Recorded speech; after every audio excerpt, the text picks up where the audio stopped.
mysterious death curse washes over the land, driven by a powerful artifact known as the Soulmonger.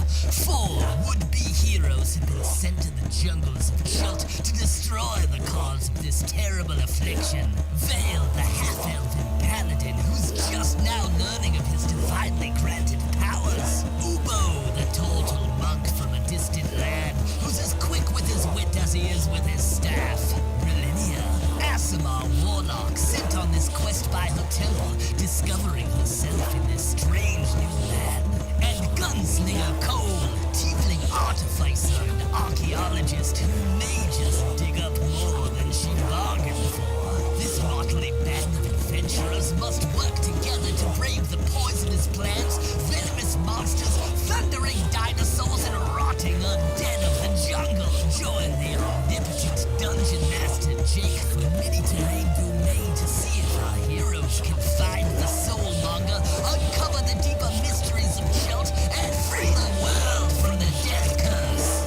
Welcome to the jungle. Welcome to Chult of Personality.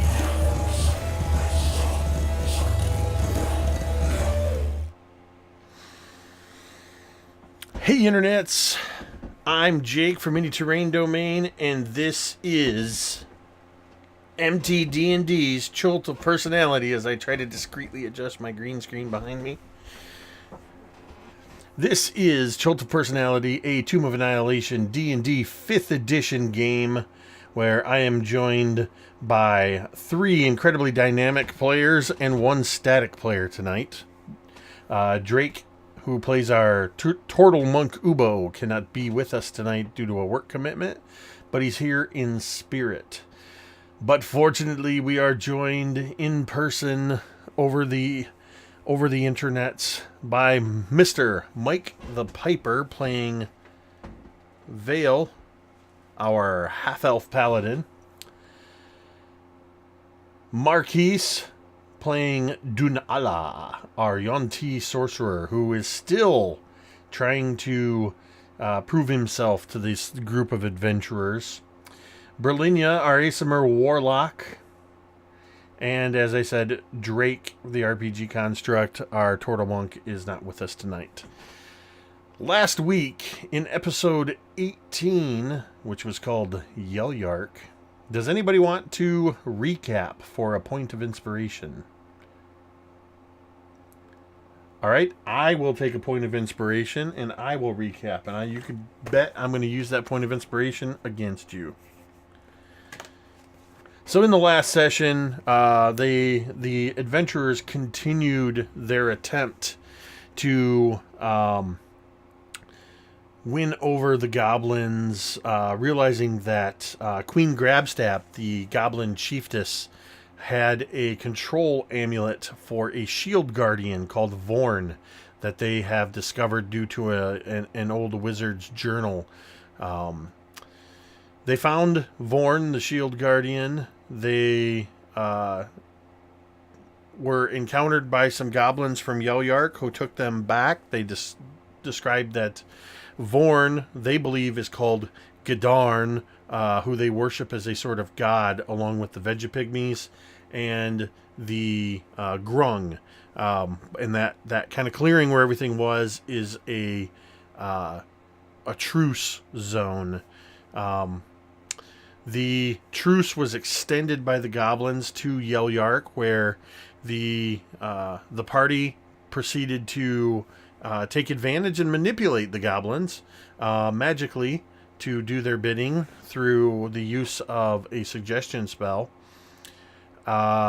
In the process, they heard about something called the Green Shadow that had been menacing the goblins.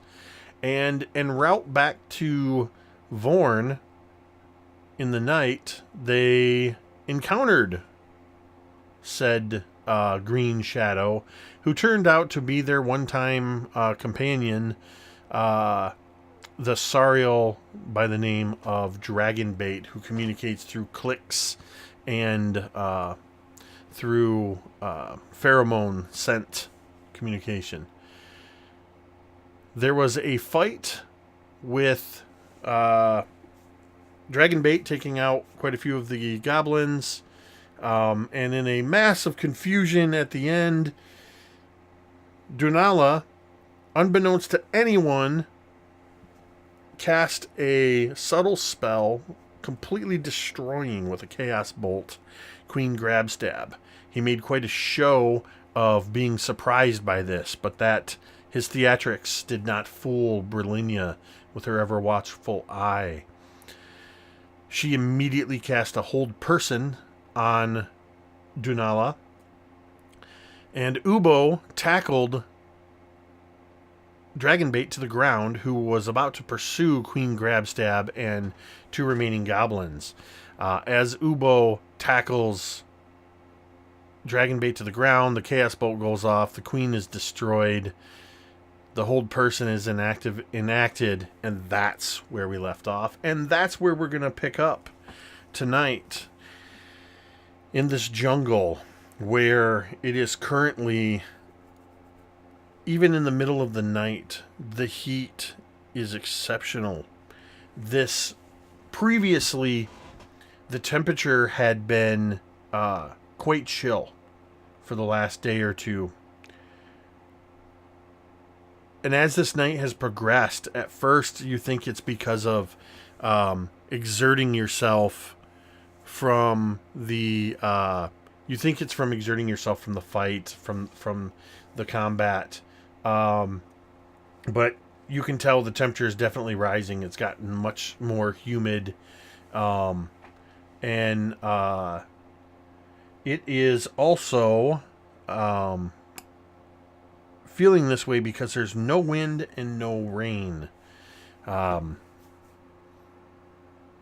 Ubo, having just tackled Dragonbait and kind of holding him, he had tackled him around the legs and then kind of climbed up him and just basically sat on Dragonbait to prevent him from moving.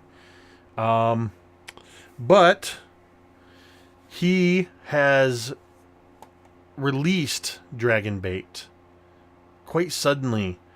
You hear that familiar shakun as Ubo flips down the ankylosaur bone knuckles on his wrist weapons. He pops one down and he just clocks Dragonbait in the temple, enough to stun him, and you hear the heavy footfalls and the breaking of brush as Ubo takes off after the other 2 goblins. You know that Ubo was rather fond of the goblins, thinking that perhaps there was some good in them after all.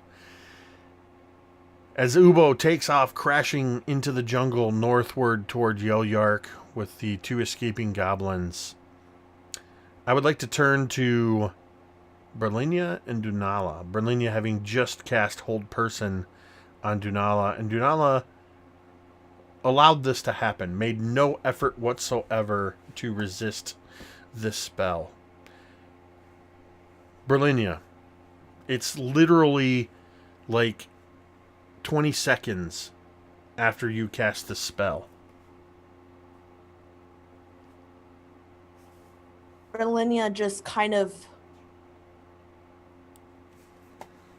marches up to Dunala. There's a bit of anger, but also kind of panic in her eyes. She doesn't really know. She wants to confront him, but she's never been good at that kind of thing. So she just kind of looks at him. It was you.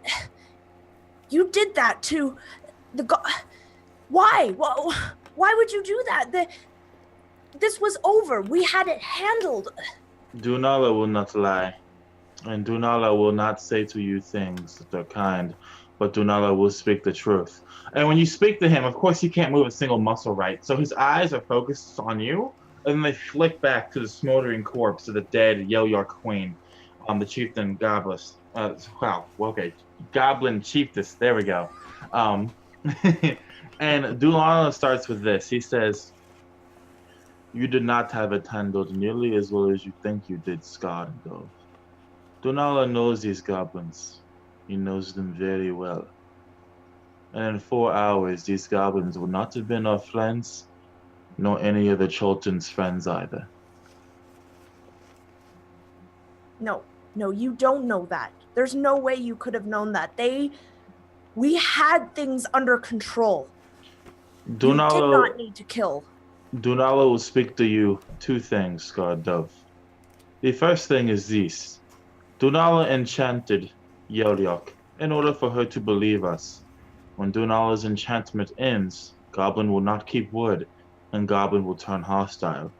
You will say to Dunala, that is not true, we make friends with goblins. To which Dunala says, reach into Dunala's pack and grab something that is wrapped inside of a black cloth. Dunala will then continue. I think at that, Brilinya would just kind of look to Vale, just kind of nervously, just looking from him to Dunala to, where is the pack? Is it on Dunala or is it on the ground? It's on Dunala. Okay.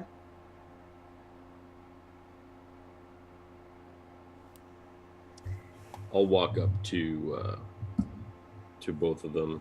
I'll look right at you, Dunala, and what's your game? What are you here for? Dunala did not lie to you, Pilgrim. I am going to Ubtau's heart, and Dunala earnestly believes that Ubtau led me to you. Why are you going to Ubtau's heart? There are things that Dunala dreams of, and there are things Dunala needs answers to. For Dunala's heart is in conflict, and Dunala does not wish to be in conflict anymore. Conflict about what? Dunala sits there in silence for a second. You see his eyes slowly close, and then he says, Dunala does not think this story. No, let me start over. Dunala will trust you, Pilgrim. But Dunala still believes you should reach into pack before Dunala continues. Brilinya would just very, very carefully reach into the pack, not taking her eyes off of Dunala, just in case this is some sort of trick. And does she find this? So you pull out like this black swaddled thing, like about the size of like a basketball if they had basketballs in favor, right? And it's just very tightly wrapped in this very black, Vanta black satin cloth. And she slowly opens it up. When you open up Brilinya, what's inside of it is a skull missing the lower jawbone, and with very clear bite marks just covering the entire skull, right? But Vale, if you were to look at it, you would quickly recognize that these are not bite marks from any human mouth. Dunala would then say to the both of you, that there is the last piece of my sister that I have. Eotola. Her name meant joy is enough wealth. She was my elder sister of the 5 of us. She was guide, much like Panthras, and his eyes flicker to Salida when he says that. She was good guide. And then one day, she did not come back from jungle when they expected her. And then 3 days later, Adventurer comes back. There had once been 6, and then there was 1. And he tells Dunala a tale. Do you know what goblins do when they kidnap somebody, Scarred Dove?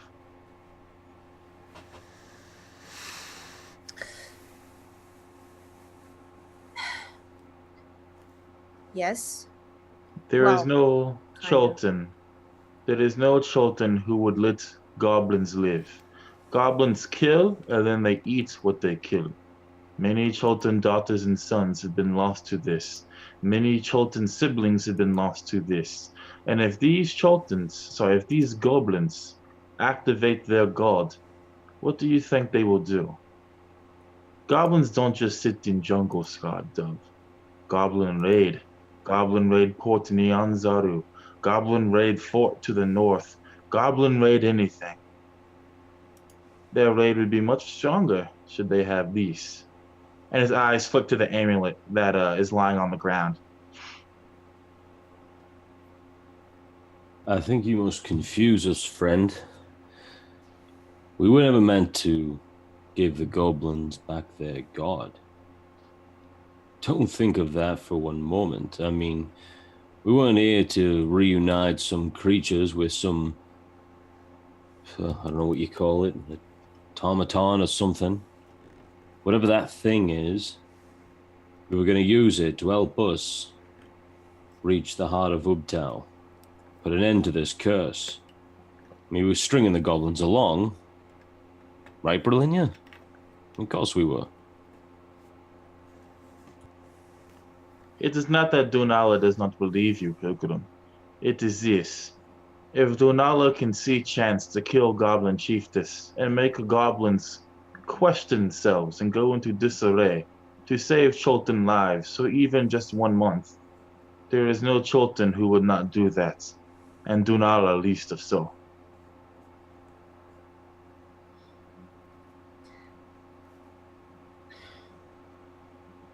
But taking the lives of others just to save the lives of others is...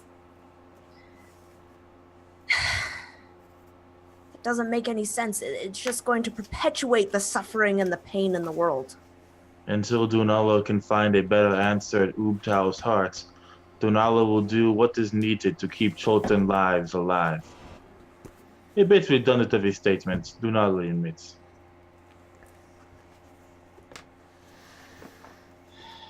But if you do not believe me, you have Chultan with you. Salida, and he calls out her name. How many Chultans do you know who have died to goblins, or fought goblins, or been wounded too much to continue life by goblin? There is no number that can be put to this. It is a high number, A very high number, beyond the need to count. beyond the need to count.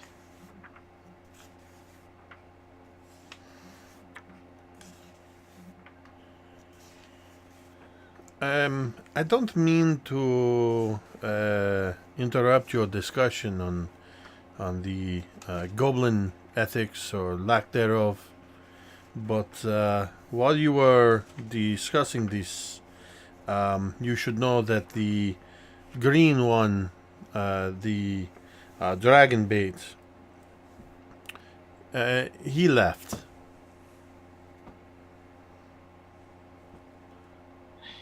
I was not going to try to stop him myself.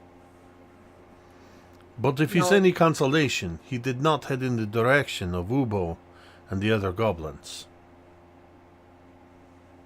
Well, I wish we would have known that. I would try to stop him at least.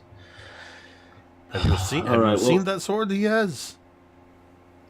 Well, yeah, but we could at least talk to him. Or, I mean, I don't know, smell at him. I don't think that's how it works. I think he smells at us. True.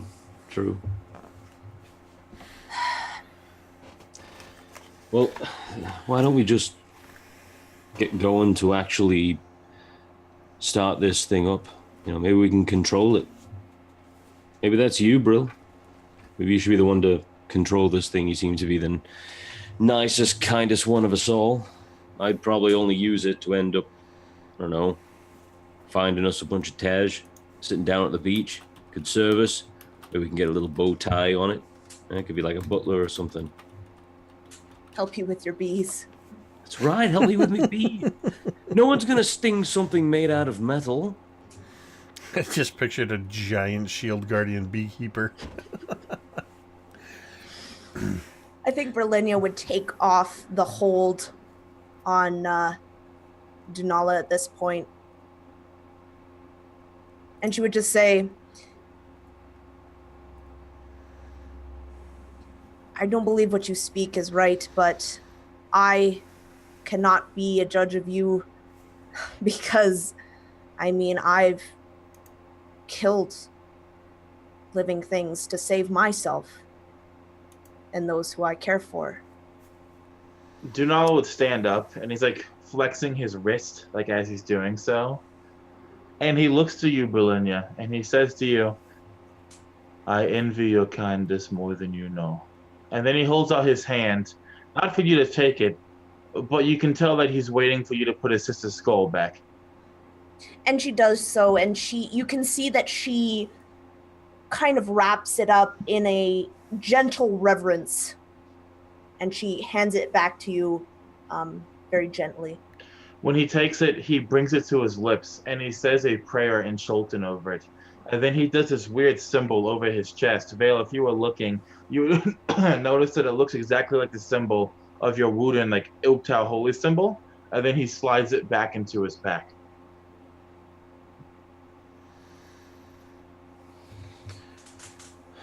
Be honest. This isn't over. I'll have more questions for you. Right now, we've got things to do. Dunala will answer anything Ubtao asks him to answer. All right. I'll think of some questions. I'll ask you. If we are going to continue to this Shield Guardian, the Gedarn, as they call it, we should get going. The night is well on the way. The temperature is rising, and I do not like to be surprised by the things that come out in the heat and the night. The quicker we can have the Shield Guardian, the better off we will be. Brilinya would go and she would pick up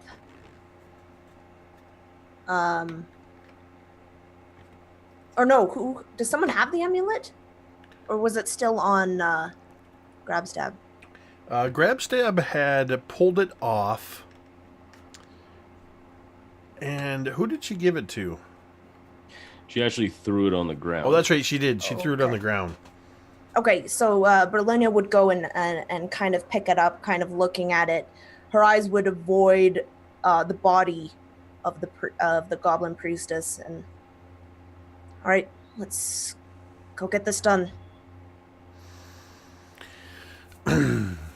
So you begin trudging, continuing along the path, knowing you still have a couple hours of journey left through the jungle. Will you be moving quickly, quietly, or attempting a combination of both?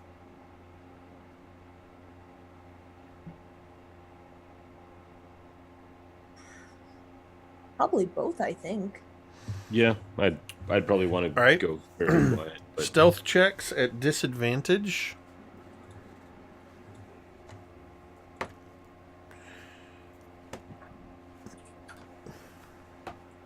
Salida is barely making a sound as she moves along through the jungle. Dunala has a 5. Dunala cares not for the enemies of the night, for he is the night himself, or something cliche like that.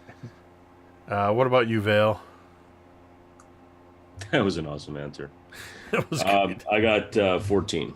So, I imagine this group that is well used to traveling together, Salida begins moving silently, barely a whisper as she passes by the various fauna. Vale begins to follow suit. Brilinya is barely a whisper through the jungle. And Dunala just suddenly just kind of starts doing this, like walking along going...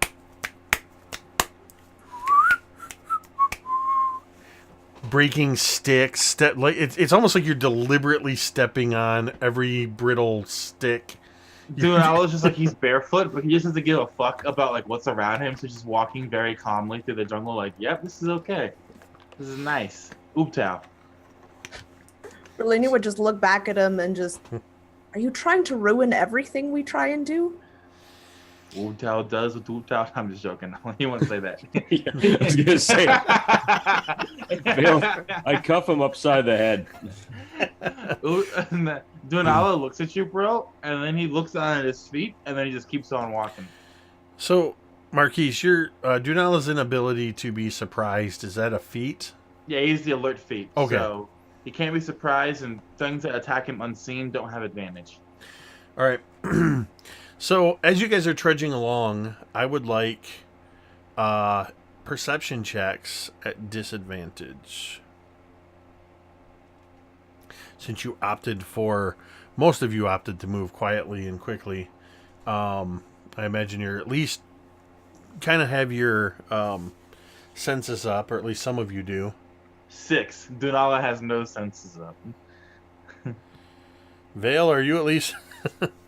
Let's see how Salita's doing here. All right.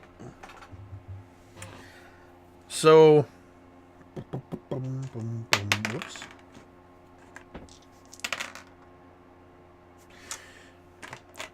For the next 2 hours, most of you move quietly and quickly. Dunala continues to just announce your presence for the immediate vicinity. Fortunately, in the dense jungle, these kind of sounds seem to get lost in the symphony of the night, if you will. The various night animals in the jungle making their sounds, and you're not the only things that are crashing through the brush, though everything you hear seems to be primarily at a distance. After a couple of hours, you find yourself... Damn it, Mike. Would you like to share with the entire class? So... What? Sorry, side chat thing. So I gotta stop looking at the side chat unless I ask you guys a question. So you eventually wind up at the clearing. You know, based on when you left and with the events that have happened, that you probably only have another hour or two before first light starts to illuminate the jungle around you. Now that you have arrived in the clearing, what will you do? I think that Brilinya would begin to just take out that book with all the drawings and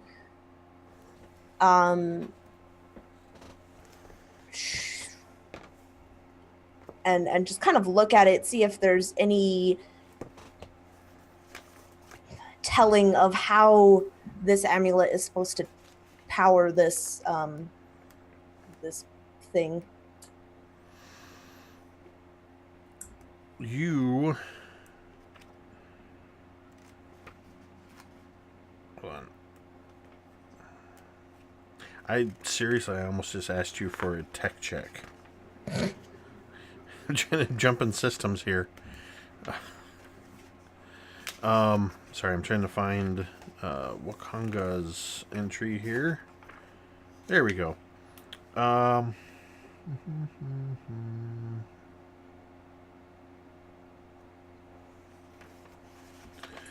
So you begin flipping through the jungle, kind of comparing the control amulet to the drawing of the control amulet and the shield guardian. What are Dunala and Vale doing as Brilinya is suddenly reading? Dunala is watching very calmly before he speaks up to you, Brilinya, saying, "Do you have much practice with spellcraft, Scarred Dove?"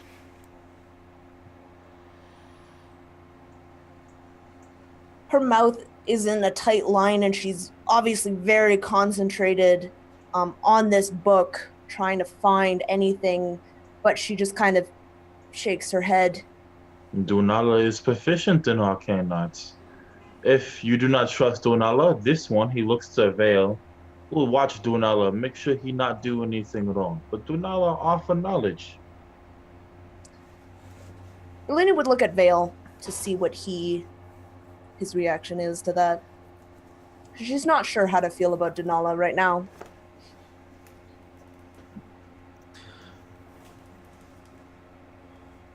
I'll draw my rapier and say, Well,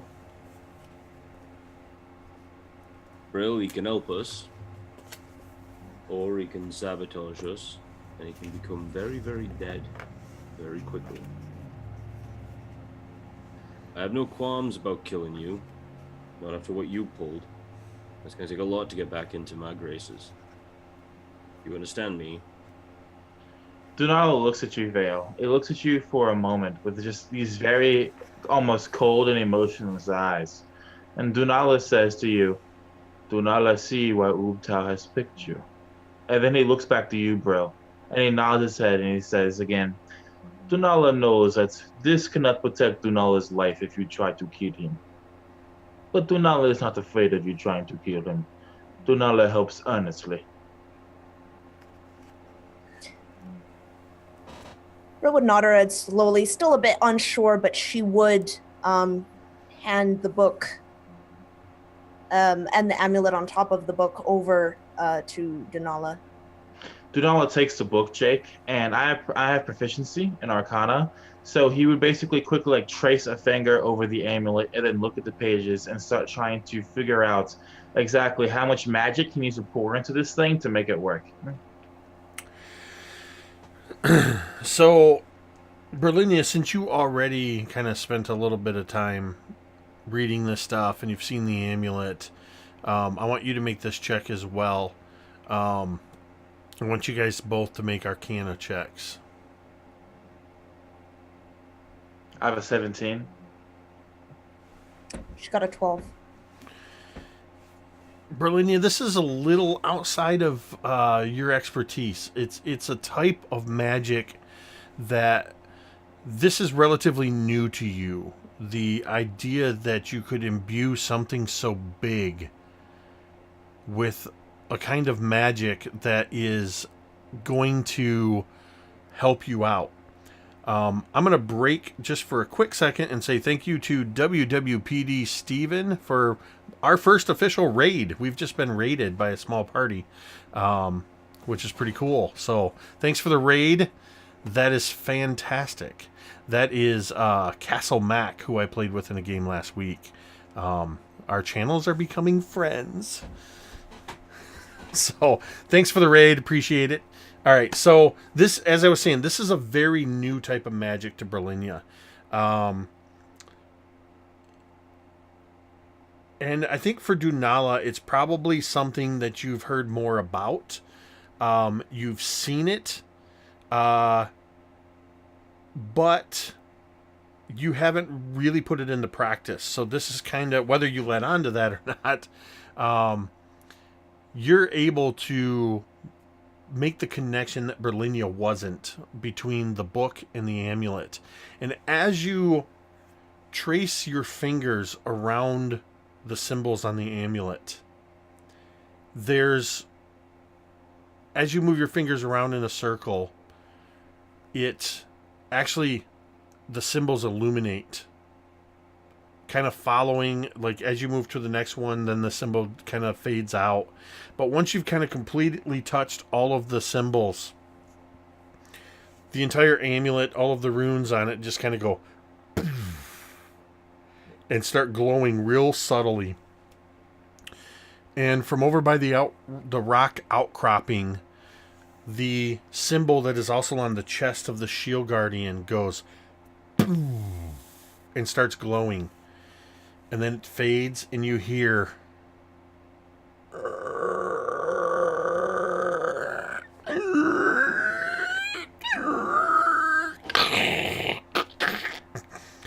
as this just rusty, almost rusty joint starts squeaking. I mean, it's carrying into the jungle this sound. It's agitating howler monkeys in the trees around you. You hear a few things crash through the brush that were nearby, and it just it stands up to its full height, which looks to be about we're gonna say this one is 9 feet tall. Massive hulking thing just standing there. Hey, Dunala, he's still quieter than you. Dunala doesn't respond. He just looks up at this massive thing, and he pulls the amulet away from the book, and he closes the book, and he hands it back to Brilinya for her to take it. The book or the amulet? The book, not the amulet. And then Dunala puts the amulet back into his hand, and he's looking up to this thing, and he looks back down to it, and he's going to put his finger on it again. Is it something that he thinks he will have to attune to in order to, or someone would have to attune to use? Yeah, with your Arcana check, and I'm going to say this isn't something that just kind of happened instantly. You had to spend a little bit of time kind of reading over this, but definitely whoever's going to control it has to be attuned to it. All right. Dunala will hold out the amulet at an arm's length away from his body, and then he will speak, saying, "It will take time to attune to this for whoever does so, be it the scarred dove or you, pilgrim. But one of you will need to spend time meditating with this, and once you've established the resonance with it, the god is yours. So then, who does Dunala give this to?" I'll give it to Brill. She's a responsible one among us. Go on, Brill. Have yourself a big thing. And then with the necklace in one hand and the gem itself in the other hand, he holds it out to you, bro. Like you would give someone like a sword or something of like pedigree, like an artifact, and he just holds it out for you to take. Brilinya would just... She's just been staring at this thing come to life, and there is no mistake, like just the awe and the joy in her eyes, just like looking at this. And she looks to this amulet, and she just kind of nods, suddenly very, very serious, and she would take the amulet and its cord in the same way that you, Dunala, had given it to her, kind of like receiving it. And she'd take it and she'd look back up at this thing, and she just kind of put it around her neck. And you realize, as you take the leather thong that is the necklace part of this amulet, and you kind of tie it behind your hair, up under your hair, and you kind of sit there. You can feel the weight of it around your neck, but you feel, at the same time you feel the weight, you feel this other sense of the magic within it. And you can just begin to sense the tendrils of connection between the control amulet, yourself, and the shield guardian. And you, upon wearing it, you know that, and I think you would know this, even possibly having heard it in the temples and things, that magic items that require attunement require an hour of meditation at least. And Salita's already kind of been just pacing around the perimeter of this clearing. What are the rest of you going to do, Dunala and Vale, while Brilinya seems to almost just slip into this trance-like state as she's attuning to this control amulet? We must hide her. Oh, go ahead. Sorry, I just want to... I think that Brilinya would actually begin to pray. Okay. The Illmater's prayer, just like over and over again, barely like not audible enough for anyone else to hear, just like praying, and you can see the scars on her arm just kind of light up as she's doing this. We must hide your wife somewhere in the trees, Pilgrim, so she does not get caught. And Dunala looks to you. This is a completely solid face. Like, let's go ahead and hide us somewhere. Wait. Start that at the beginning. Just a little bit. Let's just start that at the beginning, like right at the top, and then just make your way down again. What was that? Dunala's like, Dunala thinks your wife. Right. Okay. Right. I'm just gonna stop you right there. Right. There's just a bit of a mix-up. I mean, I don't know what you're thinking. We're not. I mean, we're not. I mean, I'm not saying that I wouldn't, but we're not. Of course. Dunala understands. Right. As Pilgrim of Ubtal, you have not had a official Ubtal wedding. So What? yes, you are not the married yet. But Dunala will preside over wedding if you would like.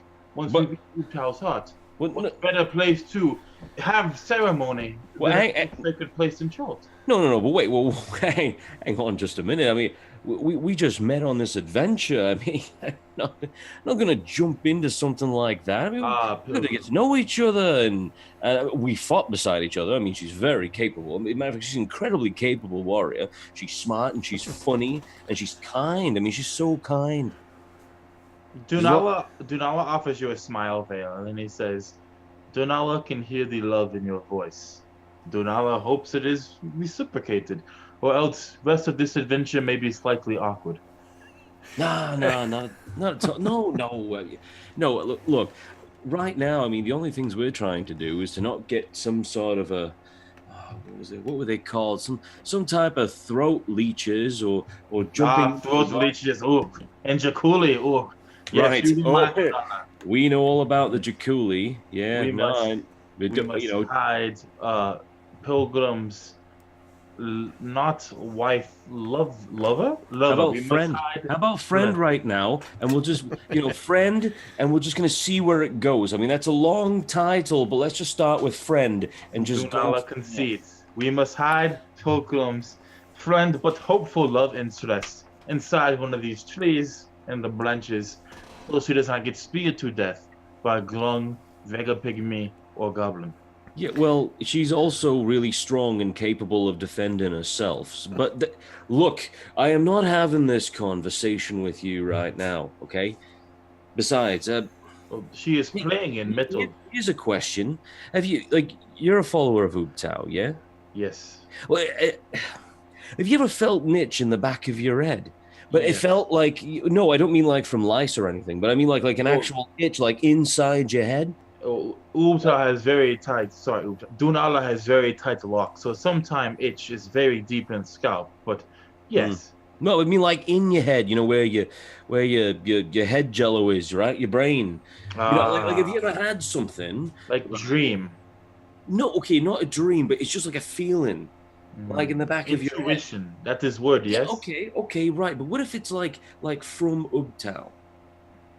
Like, have you ever had something like that? You just feel like it's coming from somewhere else, someone much more powerful than you, as gods are.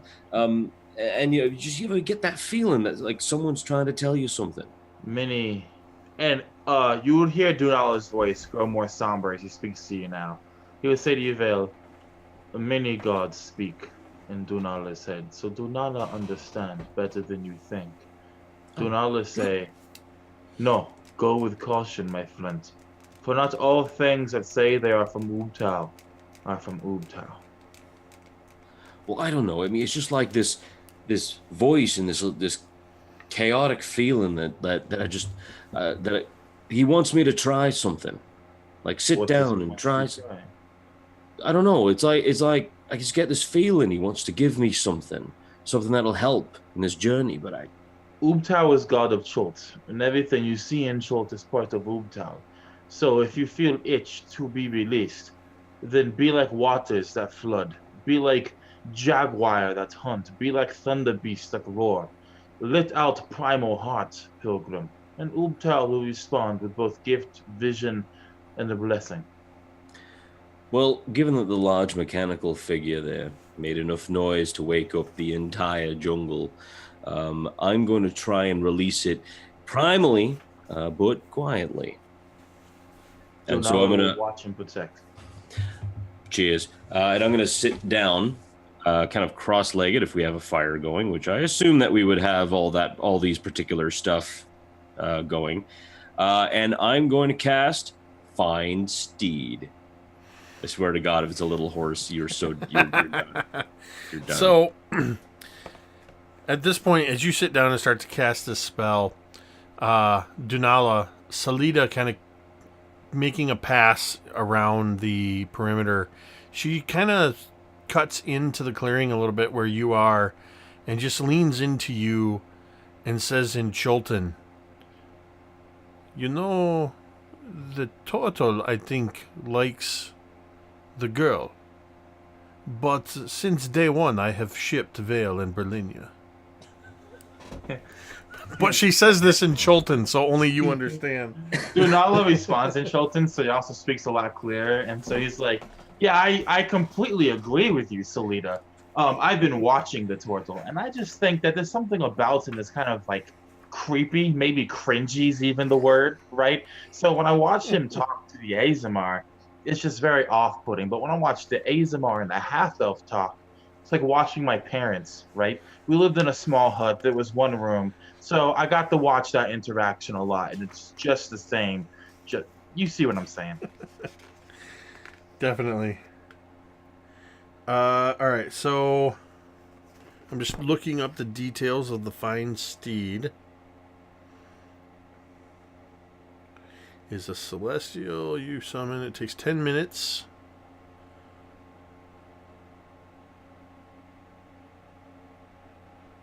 Steed serves as your mount.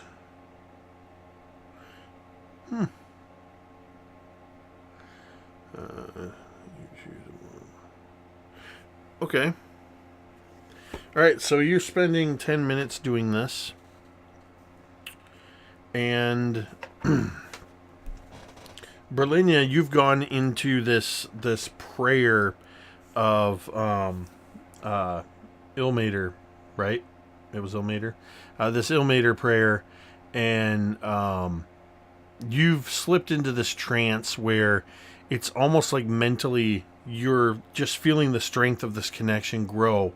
And that's all you can sense. The sounds of the jungle have slipped away. The banter of Vale and Dunala have slipped away. The fact that it's night, even the oppressive heat has slipped away. You're in this almost like a sensory deprivation state, complete trance, focusing on this task.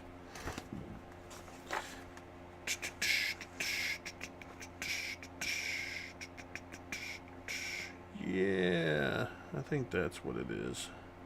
It's definitely what it is. Okay.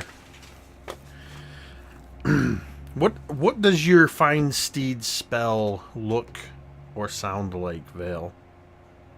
As you're not really sure what you're asking Ubtao for. Yeah, I think what I would be doing is just sitting cross-legged near the fire and just kind of opening myself up to the rest of the jungle, just all my surroundings, everything around me, from ferns to the vines, howler monkeys, all these creatures that are and flora and fauna, stretching out as far as the spell will allow. Just closing my eyes and saying, "All right, Ubtao, I'm listening. I'm here. I feel like I'm becoming part of this crazy jungle. So what is it you need from me?"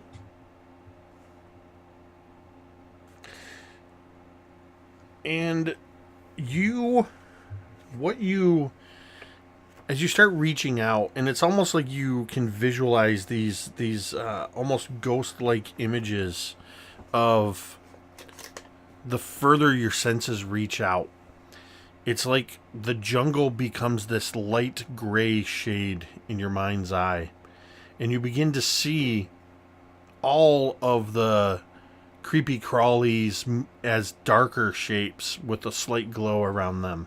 You can see snakes, frogs, jaculi. You see some of those zorbos, those weird devil-looking koalas that you saw when you were on the river.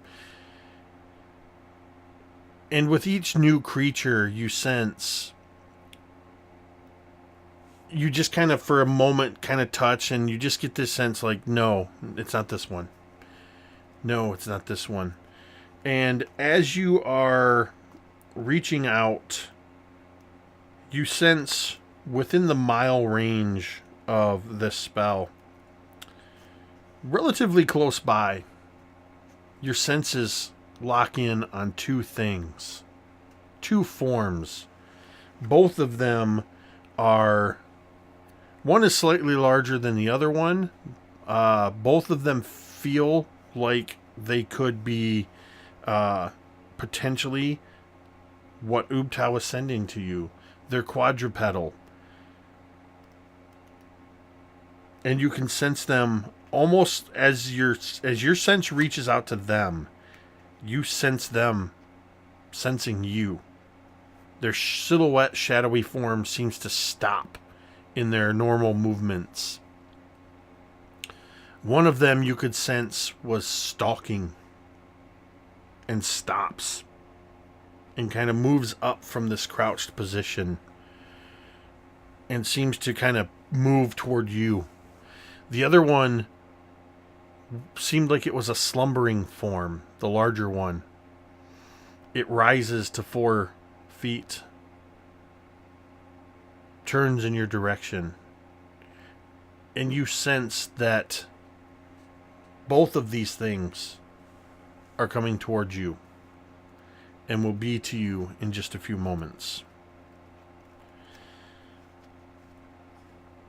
Dunala, Salida, after a few moments, Salida just kind of goes, "You hear that?" Dunala raises his chin and listens. And you can hear coming from the east and coming from the south. You can hear the sounds of something moving, breaking the brush. Quite frankly, that sounded a lot like you did when you were moving through on your way to the clearing. Dunala remembers what his father told him when he was young, and that's anything that sounds just like you is a problem. And so he uncrosses his arms, and as he lowers them, these wisps of shadow and gloom are dancing between his fingertips. And he says to Salida, "I do." Let us hope he knows what he is doing. And Vale, as you reach the end of the spell, you sense that you've made the connection, but you can't quite figure out which of these two forms you've made the connection with. But one of them is heeding your call. And as the spell reaches its end, you lose that vision of the forms coming towards you. So you don't know exactly where they are, but you know one is coming at you from the south and one is coming from the east, I think I said. And I would like perception checks from the three of you. Even the sensory deprivation Brilinya? Nope. Okay. Sorry, by 3 I meant Salida, Dunala, and Vale. Brilinya is completely in a trance. I have a 10. All right. Got a 15.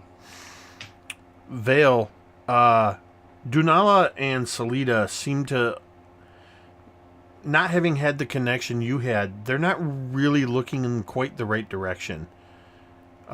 It's kind of like a blind person that hears somebody talking and they're like 3/4 off from where that person is, or talking to somebody in the dark where one person has dark vision and they think they're talking to you, but they're off to the side. Both of them are facing the wrong way. As you sense one of the figures, one of the things that you were connected with, reach the edge of the clearing. And you see a set of eyes, yellow eyes, reflected in the firelight. But then you see, all around it, 7 more sets of red eyes, slightly smaller, also reflected in the firelight. And then you hear a low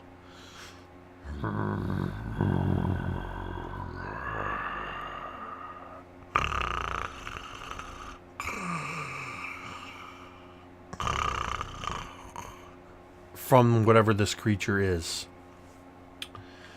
Oh my god, it's my own snoring coming back to haunt me. And then it stalks slowly into view in the clearing, in the firelight. And what you see at first, as it emerges from the darkness, you see the yellow eyes. Suddenly, you see the feline face take shape around it.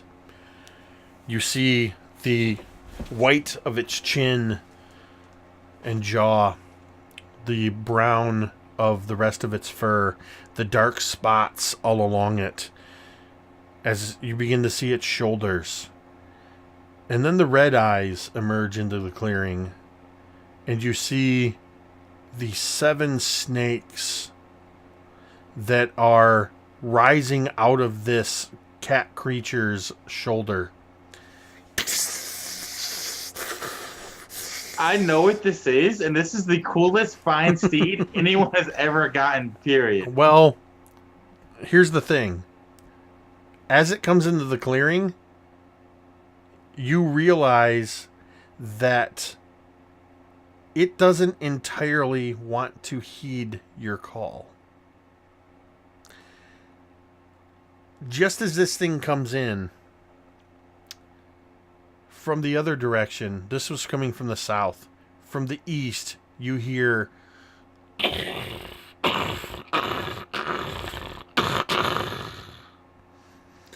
and with no pretense, a young Triceratops emerges into the clearing. The other creature that you felt a connection with.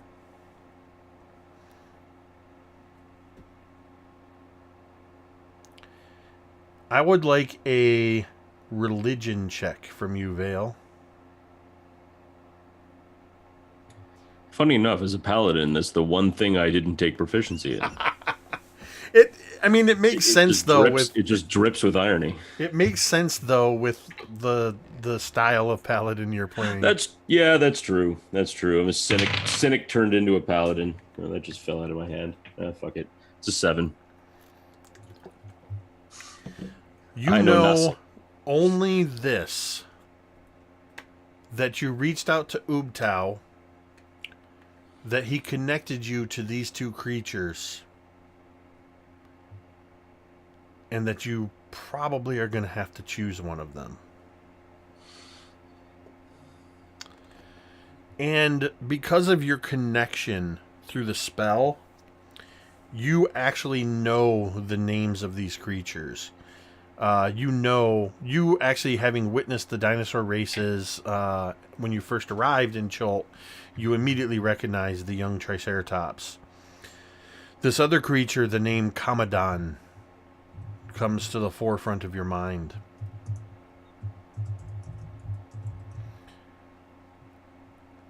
Okay, so it's Kamadan and the young Triceratops. Yep, the Kamadan, yep. And you basically have to decide. So, because you're struggling with... I'm just going to put this out there, since you don't really know, with your religion check, exactly what Ubtao wants you to do. What are you going to do now that these 2 things have come in? Dunala, what's your reaction now, seeing this Kamadan? And I feel like Dunala would recognize this creature. Oh, most definitely. And Salida definitely knows what it is. And both of them are definitely more riveted to the Kamadan in terms of danger sense, I think. Yeah. When the Kamadan comes out, Dunala is instantly like, he takes a step back, and though, of course, while he can't feel fear, he feels this overwhelming instinctual danger inside of him, because he knows what this thing can do to anybody it decides to fuck up. But then he hears like the shaking and the breaking beside him, and he sees the Triceratops emerge. And he looks at them both, and he sees them both staring at Vale. And as any good holy man would, he actually goes to his knees and does like that bow where your head touches the ground. And he does it towards you, Vale, as he waits for you and Ubtao to finish this beautiful ritual in his eyes that is playing out. So what would you do, Vale? Would that be before or after I piss my pants? Because this is a moment. This is a thing. Jeez.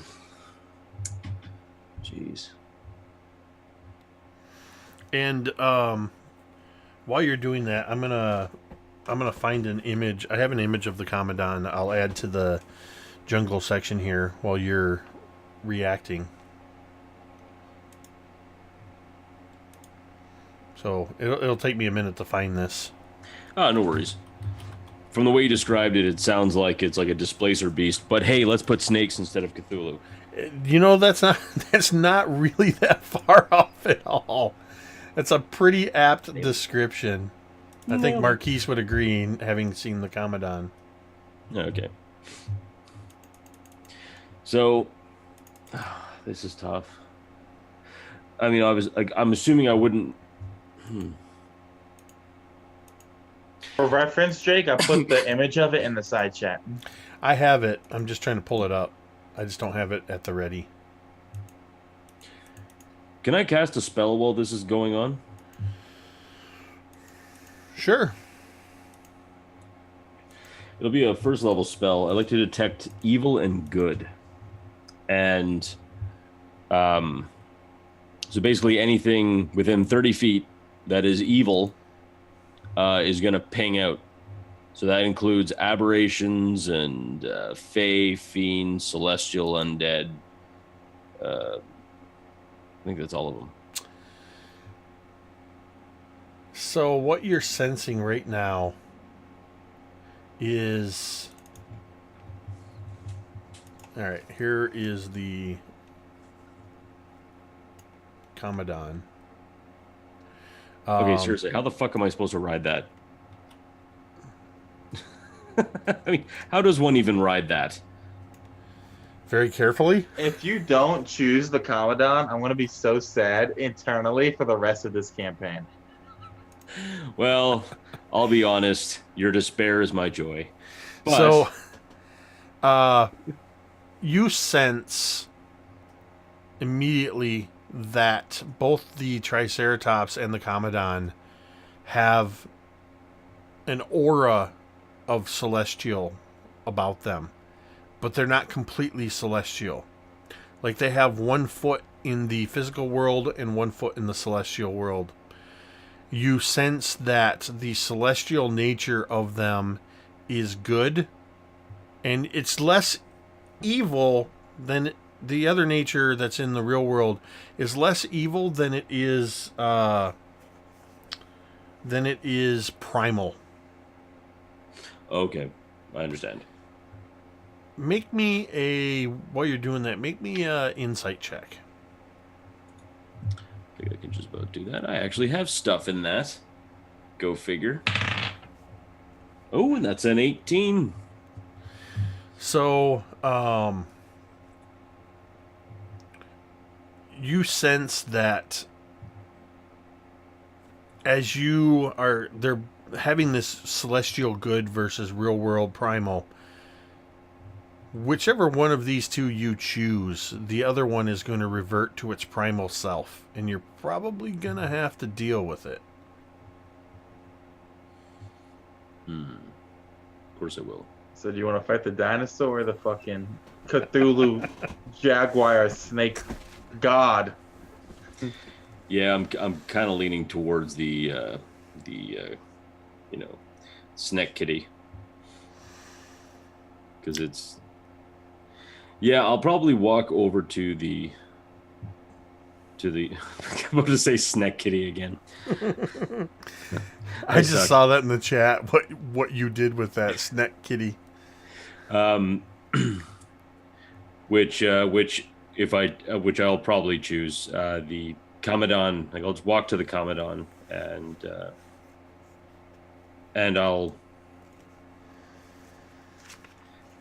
I'll put my hand over its its muzzle, and I'll say, won't force you. I won't bear you down. But I do require your help. And Ubtao has answered. But if you want to be in this, know that I will fight for you. And if I have to, I'd give my life for you. Because you're part of this.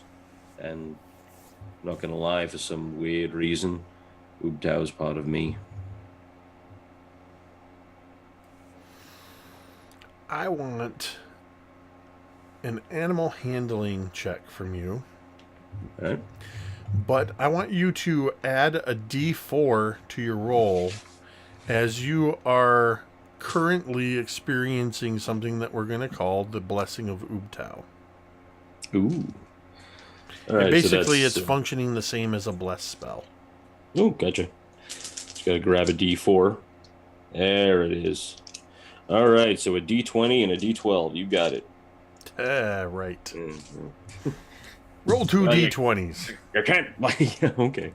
Roll 7 D20. Pick the highest one. Isn't that what that's D30s for? Well, sometimes you just want to roll a fistful of D20s.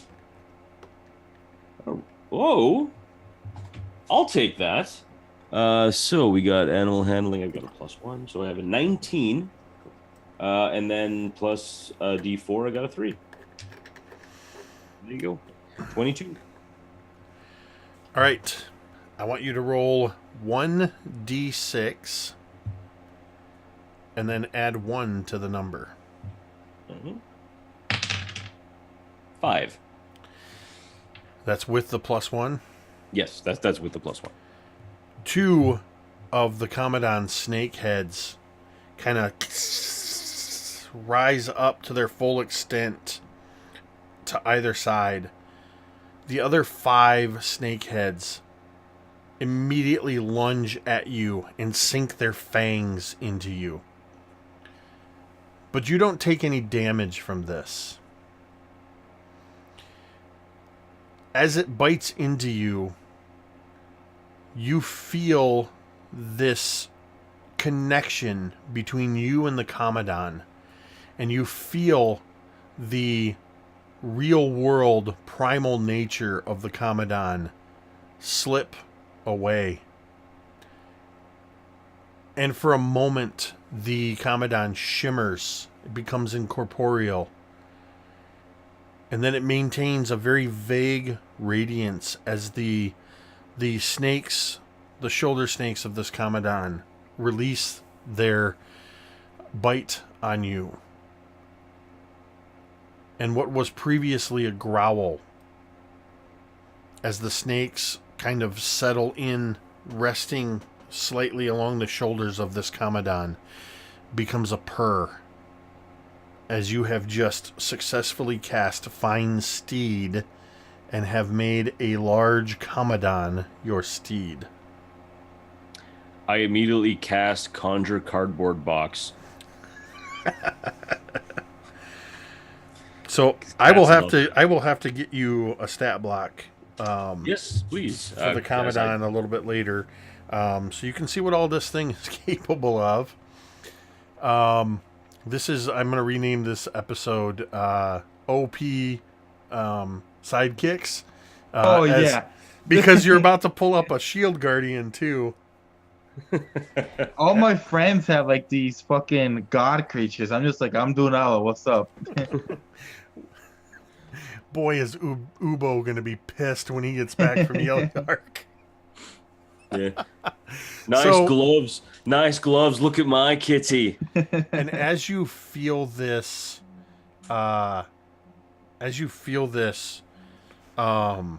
connection, you almost audibly hear the snapping of the celestial connection between you and the other creature in the clearing with you. Oh, fuck. And you suddenly hear this kind of whickering sound like a horse would make, but much more aggressive. As you just hear this. Triple fuck. The snorting, and then you hear that. As a massive paws at the ground. And this is where we're going to roll for initiative. And Brilinya, I would like you to roll a d4 and tell me what you get. I still want you to roll initiative, but roll a d4. And Mike, I'm actually going to...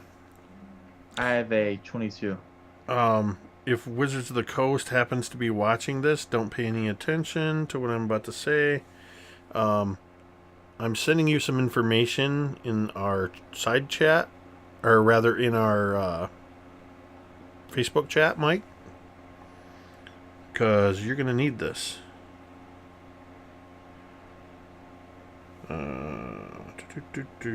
Drake's going to be like, what the hell is this? All right, it's in the Facebook chat, Mike. Pay no attention. So, Brilinya, you're still in this trance. You have no awareness that any of this has happened, and it's going to take 4 rounds for you to complete your connection, your attunement. But when you do, at the end of 4 rounds, you will be fully attuned to the Shield Guardian.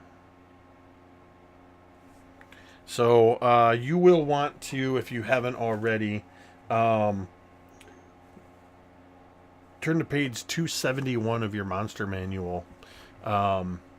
If you have one handy, that has all the relevant stats for a Shield Guardian and a little bit of info. If not, I'll give you the basics when the time comes. So I've got way too many books open here. So what did you get, Vale, for your initiative? I got a 24. So the only thing that is a little bit different about this Commandant is that it now understands Common, and its intelligence is now 6. Because in the Fine Steed, it becomes smarter. Okay. Not like me, though, because I'm not smarter. It's now Ubo's intelligence. Oh, wow, he's not even here. That's what'd cool. you get for initiative, Dunala? A 22. Wow, you guys all rolled pretty high. What's your dex? My dex is, let me scroll up here, 16. So +3, and what's yours, Megan? +4. Okay. Wow, you're very nimble little warlock over there. And then Salita's over here with her. I got Salita with a 13. Ubo is 0. And our young Triceratops, let's just say it's going to go last. It's almost going to go after Ubo. That's how low it rolled. So what are you going to do, Vale? Do I know everything that you've just given to me? Yeah, you would. I think the nature of the spell, you've become basically attuned to this steed now. And I think you would have a sense of what it can do, but maybe Vale is kind of, as he sees these things happen, it's kind of like, whoa. Does Fine Steed specify when your steed acts on your turn, or I think it can follow commands, but I don't know if you have to do that as an action. Yeah, let me just double check on this really quick. But I believe it's a. Oh, that was handy. So it serves me as a mount both in combat and out. Has an instinctive bond, allows me to fight as a seamless unit. While mounted on my steed, I can make any spell that targets only you. Also target the steed. Can't have more than one steed. That's too bad. Yeah, it doesn't say, but the steed, I mean, being a jaguar of Set, clearly, I imagine it's its own entity. So I'd probably be rolling for that as well. Unless I can just ride it, and it won't attack. But I don't know. It's up to. I imagine this thing's gonna hit. So here's how we're gonna do this. I'm just gonna make a call. When you are not mounted, the Commandant, which you'll have to name, will act. You'll roll initiative separately for it. So go ahead and roll initiative on that. Sure. And then that would be a 10. So I'll make a note of that along yours for this one. And then whenever you're mounted, it'll work in conjunction with your initiative, we'll say. Okay. So basically, if you at some point if you mount the Commandant, then Phrasing. then you you take over its initiative because you're then controlling it. So yeah, it's your go. All right. Yeah, I'm just gonna go in and attack. Yeah, I'm gonna go in and just make my 2 attacks. So first attack, I whiffled that.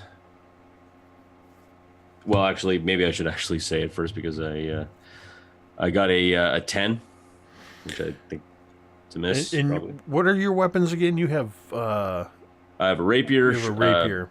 Yeah.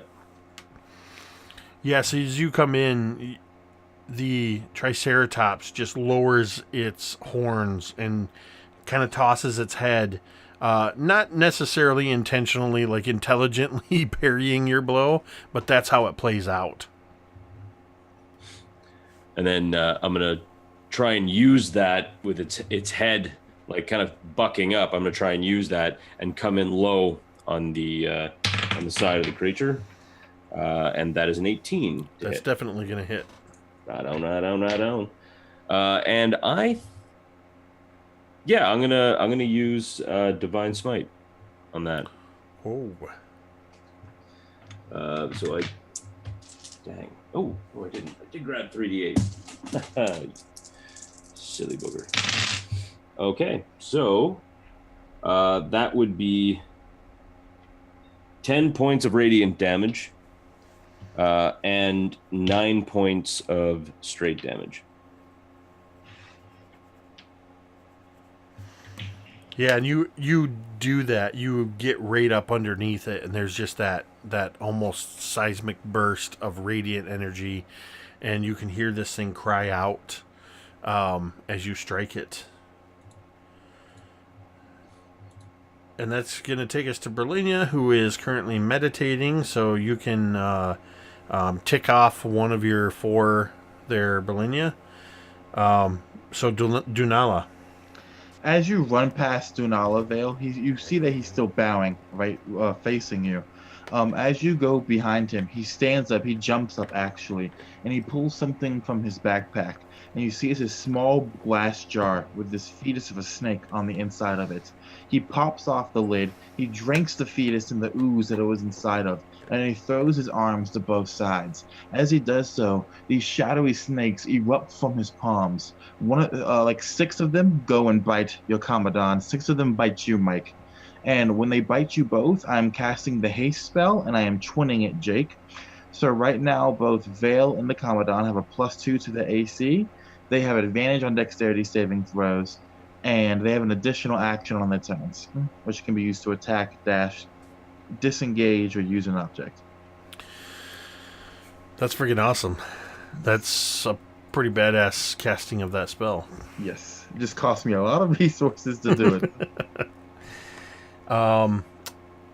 So hopefully Mike stuck around to at least hear the advantage of that.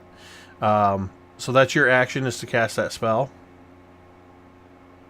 And then that'll be the end of Dunala's turn as he waits to see what happens next. So it is then Salida's turn, as never had to be open to 3 separate entries in the monster manual before simultaneously.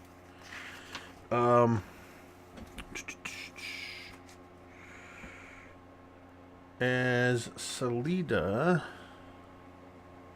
is going to come rushing in. Actually, you know what? I think Salida actually climbs up on the rock outcropping where the shield guardian is nearby. It has raised up, and I think she's going to use it as partial cover, and she's going to take a shot with her short bow at this thing. And you would see, Vale would see as her arrow just ricochets off from this thing's armored crest, as it just has no effect whatsoever. So that then takes us to your glorious steed there, Vale. Make sure you read the side chat too, Mike. Maybe I'll unmute first. Yep, I'm having a look there. Okay. What to do? What to do?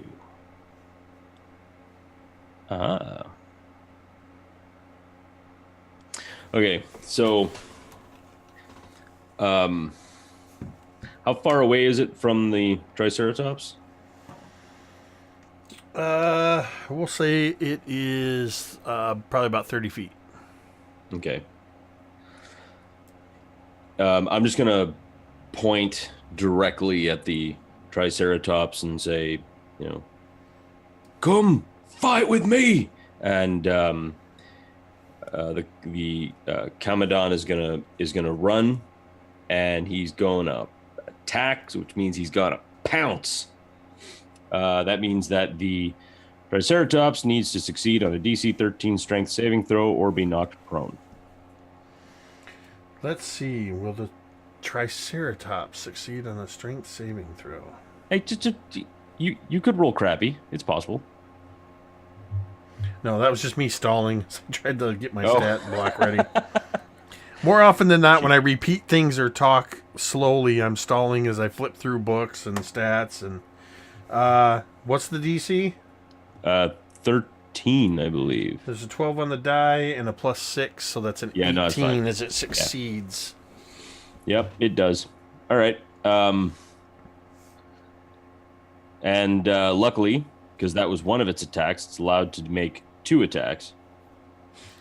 Is it normally allowed to make 2 attacks? Yes. Because haste also gives it another attack, right? Yeah. It gives it another action, so it can use that other action. That could be an attack. So technically, it could get 3 attacks. Okay, then yeah, it'll make then it'll make a bite, a claw, and one of its snakes is going to come and shoot out at the creature and bite it. All right, so go ahead and roll those attacks. All right, so the first one is in that one. Womp, womp. So that's not good. I'm going to go ahead and roll. It gets an opportunity attack from that nat 1. But go ahead and roll the other 2 attacks. Okay. So the next one is a 10. Probably doesn't hit. Does not. Yep. And then the last one, which is the snake, right? Which is the snake, yep. And that will be a 12. That's also going to miss. Dang. So as this thing kind of gets in, and it's like just going all feral cat, if a feral cat had snakes coming out of its shoulders, and the Triceratops reacts by just raising a front leg and trying to stomp down on this thing. Does an 18 hit it? Yes, it does. Yes, it does. So even with the +2 AC. It's going to take 5, 11, 16 plus 22 points of bludgeoning damage as its massive front paw just comes down. Just actually, you know what? I'm going to take 5 off of that if it matters. But it's 17. I've heard this is a young Triceratops, so it has 1 less die on its attack. So take 17 points of bludgeoning damage as the Triceratops stomps on it as an opportunity attack. Okay. And it is now the Triceratops' turn. And it is going to attempt to gore you, Vale. And that is a 3 plus 9, 12. That does not hit. So it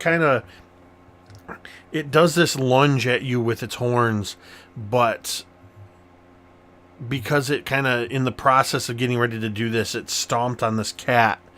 It just kind of lunges and pulls back, almost like a feint.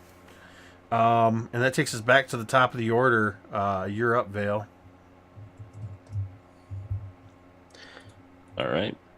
Then I will go in and I will make another 2 attacks. All stabbing them and stuffs. First one is a 14, which is probably not going to hit. That is a hit. Oh, my God. I'm shocked.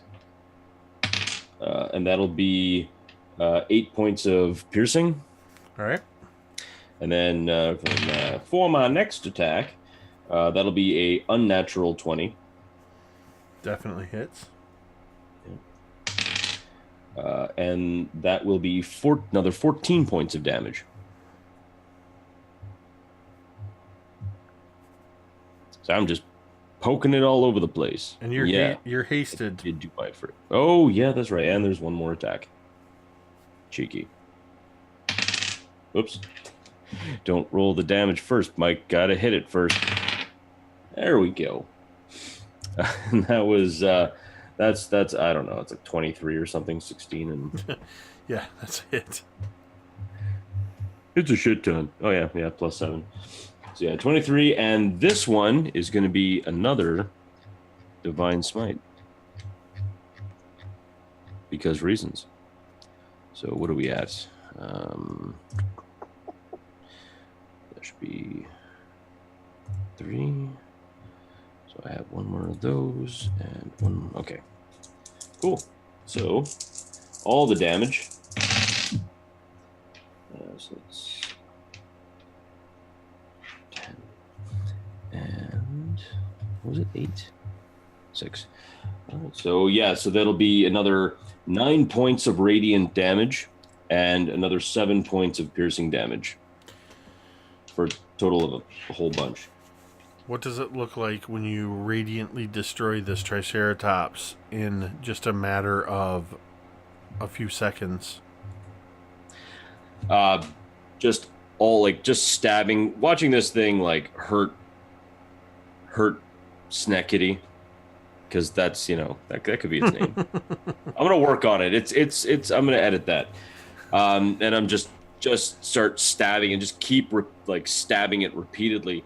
And then finally, like the one big, the big final moment, I just leap on, grabbed its kind of like its frilled, armored plate in the, in the back of its neck, and then kind of pulling myself up, I kind of bring the rapier down, and just the light just shining off of this thing's bony ridges, as the rapier just goes straight through its throat. Lightning just kind of shooting out throughout the like right along the ground and just kind of dissipating into the jungle. And as this kind of and this flare of divine energy illuminates the clearing, and the Triceratops drops to its belly, dead. In the sudden darkness after the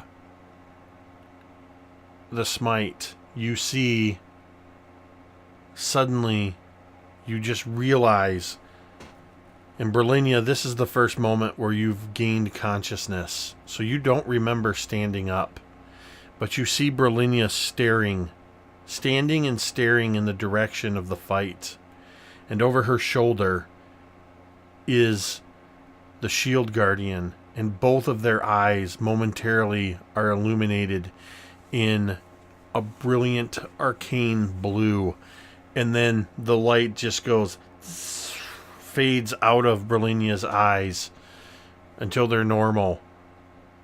But they continue to glow in the Shield Guardian. As Brilinya, in her moment of coming out of the trance, just kind of moves her shoulders like, kind of doing almost like a tensing. And you see the glow just fading from her wrist scars, her arm scars. The same motion she makes, the Shield Guardian.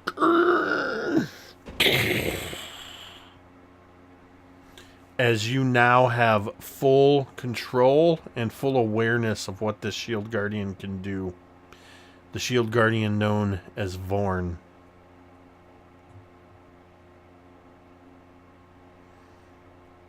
That's amazing. And you guys are officially out of combat. Although I will say, Brilinya, you now see a very large leopard-looking creature with snakes coming out of its shoulder standing next to Vale. Yeah, as soon as she is kind of over this, almost, I can imagine like euphoria of having like this connection with this Shield Guardian, having all this power, and she sees this cat, she is going to yell, Vale, watch out! And she's going to try and light up an Eldritch Blast at it. All right, I'm going to jump right in front. I can use a reaction. I'm going to jump right in front of You're Snick. so hasted too, so you're just like super fast with it. All right, so go ahead and make your attack with the Eldritch Blast, It's a 19. which I think beats Vale's. Plus Only 2? by one. Only by Oh. one it beats me. But it does beat me. So go ahead and roll damage.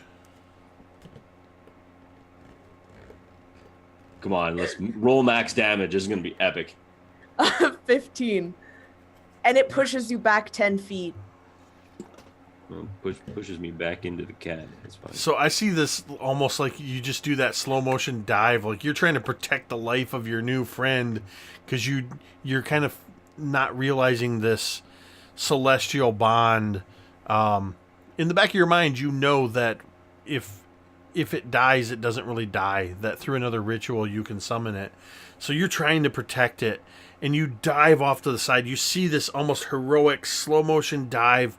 Or rather, not slow motion. It's actually the opposite of it. It's like super speed, as he just is suddenly there. What color is your Eldritch Blast again?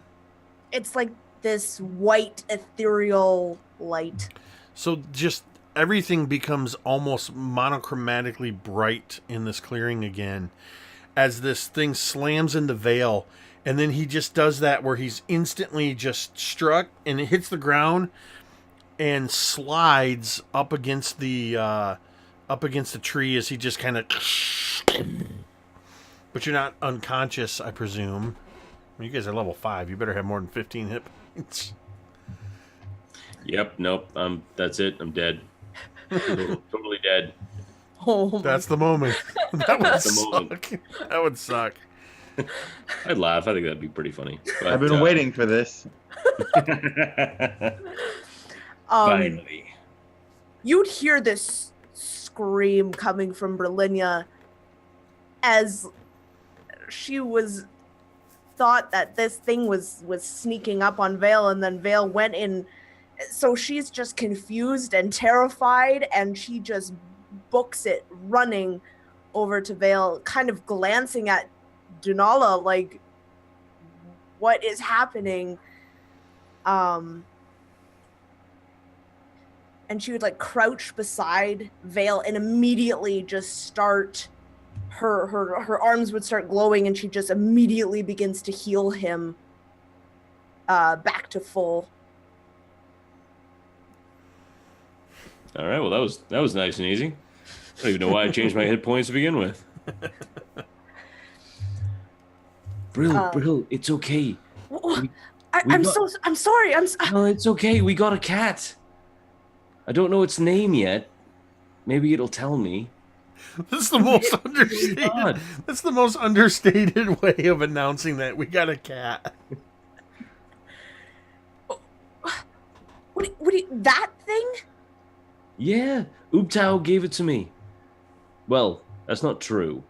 Ubtao allowed it to come fight with us. Yeah, that's a better answer. You hit like a bloody runaway wagon. I'm Man. so sorry. No, that's okay. And I got so scared. That I'm was so sorry. cool. No, like it's the lightning just shot out from you, and it was electrifying. At that moment, Vale, you hear in your ears like this hissing sound, and then you hear a woman singing, and then they both fade away. And you know that feeling you have like when you worked out a lot and you're really pumped up, and then you're really like crashing? You feel that crash right now as the haste spell ends. That was a terrible joke, I know. I'm sorry. Oh, man, I just Are feel... you all right? Yeah, no, I'm fine. I'm just a bit tired now. But I'll be all right. Look, I think everything's going to be okay. Besides, we got a cat. Look at the size of it. I can't wait. I can ride it into battle. You know what else it does? It has a magic breath. Like it breathes like a sleep gas or something. I wanted to do that, but the Triceratops was just being a bastard. I feel like I've missed a lot. No, it's okay. You're just communing with, your new metal friend. What's it like? I mean, did it talk to you or something? Or did it, do anything? Not so much talking, but this thing, it was just waiting to be able to move again, to have that power again. It just, I don't know, that thing, it's, I guess both of these things will be really good to have. Yeah, I'd say so. I mean, it's pretty smart. It's smarter than Ubo. We could always just replace him if we really wanted to. No, I'm just kidding. I'm half kidding. Mostly kidding. But I'm kidding. And it's real nice. When you tell me your name, hello, this is Brilinya. She's a friend. Just me for right now, but it's complicated. But she's my friend, and this is Denala. Oh, and there's a turtle. His name is Ubo, and he's gone after running some goblins. But he'll be back, and we can introduce you. And he's gonna be so happy that something like you's on our side. I'll tell you that. I'm gonna scratch under its chin in that way that cats like. Salida has jumped down off of the rock where she was and is still kind of near the by the shield guardian. And she's like, so Brilinya, you control this thing now, yeah? Yeah, I think so. Looking at Vale, he looks like he needs to almost sleep right where he is. And it's been a long night. Perhaps we should set up camp here, and maybe your iron giant here could help me with these Triceratops, and we will have more meat for a few days. That is a horrible idea, Dunala would say as he walks up. He's drenched in sweat. He's pulling his hair back into a tail, and he spits out the snake fetus onto the ground, and he looks up to you guys, and he says, we just stole the god of 3 different tribes of creatures, and you want to set up camp right where their god was once resting? They will all come here. They all heard the sounds. This place will be a bloodbath. No, it won't. And I'll tell you why. Because when those goblins and the grungs and the vegapygmies all come here to figure out what the hell just happened, they'll see their god moving. And they'll see that their god is working with us. and they don't want to piss off their god. Gods are funny that way. They really don't like it. And if that's the case, they'll be too afraid of us. And, well, you know, I mean, and you big scruffy kitty. And I was kind of scratch its back of its head and its chin. Dunala looks at you, and you can tell that he's as tired as you are. Though I'm not sure if you know why, because I don't think you know that he cast a spell on you during this combat. So he would just look at you, and then he takes out his water skin and he drinks deep from it. And when he pulls it away, there's weird, like, multicolored fluids coming out. And he just shrugs his shoulders and he says, "I will do as you want, Pilgrim." Normally I would agree with you, Dunata. But I think Vale has the sum of it. We now have a very large cat creature and a giant shield guardian. I don't think a few veggie pygmy or grung will be a problem. A few, Dunala would say. And then he doesn't say anything else. He rescrews the cap on the skin and is going to sit down where he is and just stare off into space. And if Brilinya commands it to help, then I think the Brilinya, it's almost like for you, I imagine it's kind of almost fun as you're feeling this connection between you, where it's not so much like a puppet. You don't actually have to make the motions to get it to do stuff.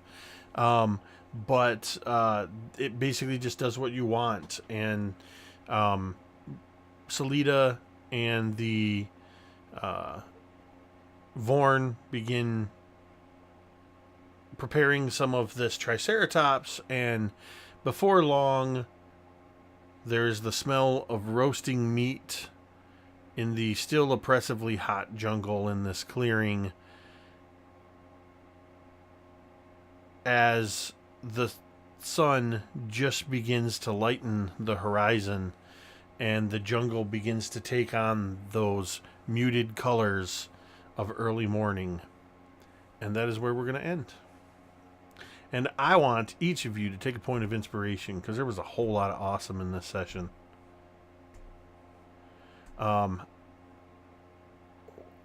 don't know how in the hell I just gave you a Commodon. Honestly, I totally won't abuse it. Yeah. I totally won't abuse it. Honestly, I was gonna have you guys have to fight the Commodon, and the T-Rex, the Triceratops was gonna be your chosen mount. But Marquise's reaction, I mean, the fact that a Commodon showed up on a fine steed and Marquise actually sat up from his reclining position, I was like, you know what? I'm going to let him choose. I'm going to let him choose between the two of them. Commodons are just so cool. I've always wanted my own Commodon, Jake. And now I have to watch someone else have it. One day you'll wait till I get a scroll of Meteor Swarm and then I cast it. Matter of fact, I'm gonna try and cast it, and having such little thing in Arcane, I'm gonna ruin the scroll and just totally destroy it. I'm gonna take that away from you because nice. I feel like, you know what? I like it. I feel like this is the session where we just went Ready Player One. Yeah. You've got the Iron Giant. You've got this giant battle cat with you. You already have your turtle. Brilinya was basically Daito waiting for the right moment to spring into the fight with the giant robot. So with the Gundam. So for those of you that have seen Ready Player One, get that reference. All right. Well, that was a lot of fun. We got raided during this game, which was fun. So thanks everybody who tuned in. Thank you as always to these amazing players who, without them, it would just be me talking to myself for a couple hours every night, which I do on the nights that we're not playing this game anyway. So a huge thank you, of course, to Mike the Piper as Vale Istafall, Marquise as Dunala, Megan as Brilinya, and the rarely quiet, suddenly stoic Drake as Ubo tonight. And of course, a huge thank you to everybody that tuned in to watch this game, whether you rated or are one of the regulars. I truly appreciate it. If you haven't already, be sure to follow the Twitch channel here and consider using your free Twitch Prime subscription, if you're an Amazon Prime member, to subscribe. It doesn't cost you anything, and you get to do that every month. So thanks for watching, and there's going to be some more games later in the week. Be sure to tune in on Sunday nights, where you can see Megan joining me and 3 other amazing players for our Harbinger campaign, The Bastards of Bastion, that just started this past Sunday. It is available in the VODs right here on Twitch and will be on YouTube soon. Thank you, everybody. Have an awesome week. As always, the way we sign out here, omitted and